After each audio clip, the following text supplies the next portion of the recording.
A coronial inquiry has been told Northern Territory Police did nothing to help a drunk, injured and distressed man who died in their care.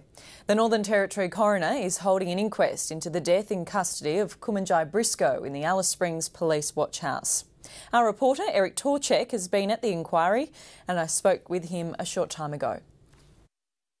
Eric, you've been covering the case this week. What happened to Kwementyaye Briscoe and why has his death received so much attention?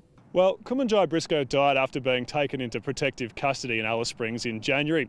He died in the Alice Springs Police Watch House after being left on a bed face down for 3 hours. And the central question at issue here has been, was his treatment at the hands of police proper? And part of the reason that this case has gathered so much attention is because there were lots of questions at the time of his death about how he'd been treated by police, whether he'd been mishandled, whether they could have done anything else to prevent his death. His family's been seeking answers and people all around the country have questioned the fact that we've had yet another Aboriginal death in custody. It's the fourth in the Alice Springs Watch House since 1997. Has the coroner heard evidence about how he actually died? The coroner's beginning to hear evidence about the actual cause of his death. It's thought that it's probable that Kwementyaye Briscoe died from positional asphyxia combined with alcohol toxicity. So this means he died because he suffocated because of the way he was lying, but also the fact that he was very, very drunk. He was at least 0.35% at the time of death, meant that it was very difficult for him to breathe. And if he was lying in such a way that his airway was restricted, it means that he probably died from being unable to breathe, and the alcohol also suppressed his urge to breathe. So it looks like those are the two causes of death. And the question that the coroner's looking at is, should the police have been aware of that? Should they have gotten him medical attention? And should they have done more to prevent his death in terms of taking care of how they positioned him?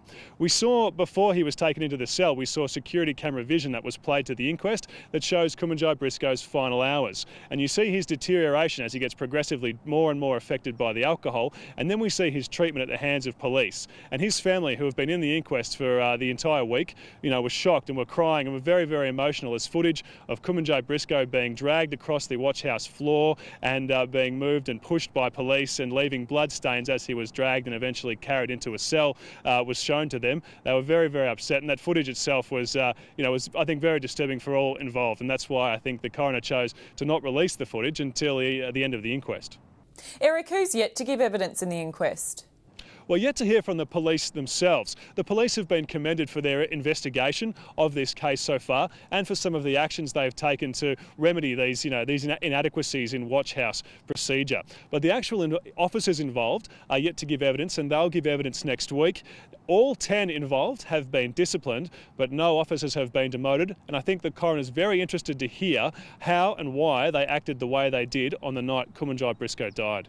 Is anything likely to change as a result of Kwementyaye Briscoe's death? Well, quite a lot's already changed. We're told that the Alice Springs and Darwin watch houses now have nurses on duty most nights, so that any prisoner who comes in the same condition as Kwementyaye Briscoe will be given medical attention. And that was the deficiency they identified already in this inquest, was that Kwementyaye Briscoe was in a position where he was quite obvious he needed medical attention, and that the officers should have realised that and perhaps called for an ambulance earlier than they did. Eric Torchek, thanks so much for talking with us. Thanks, Louisa.